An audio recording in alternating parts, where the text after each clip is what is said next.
So the New York Jets show a pulse, picking up a very crucial win for them last night over the Houston Texans.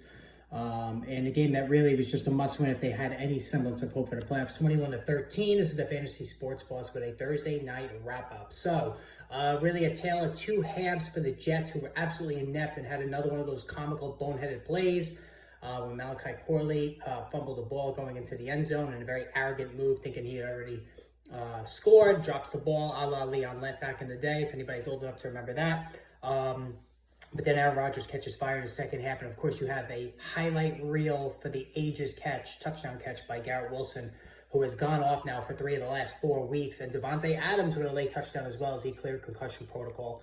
So we're going to go through this quickly with the Texans side. Like C.J. Stroud really struggled. I mean, 11 for 30, 191, no touchdowns, no interceptions.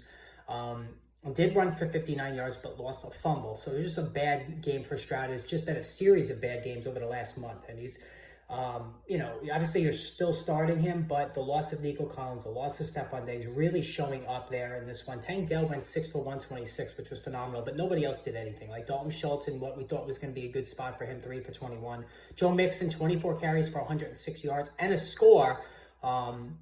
Did not catch a pass, though, so he's surprisingly not involved in a passing game in this one. But Stroud, again, you're still starting him. Collins could be back next week, but it has been a month of struggles for him. He's really hurting his fantasy football owners. But Joe Mixon, meanwhile, is having a career season, right? I mean, we thought he would be declining at this rate. His age is getting up there. He's got had a lot of carries in his career, and his average has never been exemplary, but he has found new life with Houston. He is getting an insane amount of carries.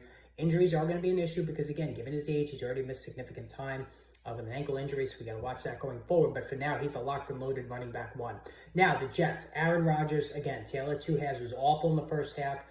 3 touchdown passes in the second half. He looked good. He doesn't move around well at all anymore. So the Achilles has sapped whatever speed he once had. That's gone. But now the two-headed monster of Wilson and Adams both balled out. Garrett Wilson, 9 for 92 touchdown catches. Again, he's gone monster games 3 of the last 4 weeks. Devontae Adams, 7 for 91. His game really highlighted by the late touchdown catch for 37 yards. He scores a touchdown here. He got on the same page as Aaron Rodgers, and Breece Hall ran the ball well, as almost 5 yards per carry, 15 carries for 74 yards. And he only caught 2 passes for 11 yards, so it wasn't the greatest game. And again, what we've also seen too since the offensive coordinator change is that Braylon Allen is the goal line and short yardage back. And I've been calling for this for weeks. Breece Hall really struggles in that aspect of things, and Braylon Allen had a rushing touchdown last week from in close. And he's going to handle those duties going forward. So this does knock down the value of Breece Hall from a high running back 1 to a moderate running back 1, maybe even a borderline low-end running back 2. His points haven't been there the last couple of weeks as well, but he's going to have his moments. He's a very, a major talent, good speed, everything you want out of a running back. Breece Hall can do except convert short yardage. But Garrett Wilson, this is what we've been waiting for, right? I mean, when we drafted him aggressively last year, the only thing that stopped him was the Aaron Rodgers injury, even though he still made caught 90-plus passes and had a really good year considering the circumstances. Now Devontae Adams is there as well. This is going to be a decent run now, I think, for this duo. All right, guys, hit that subscribe button. Make sure you're around Sunday for all of the videos for the next batch of games here. There's always a lot that goes on that day, so make sure you're part of the fun. We'll see you then.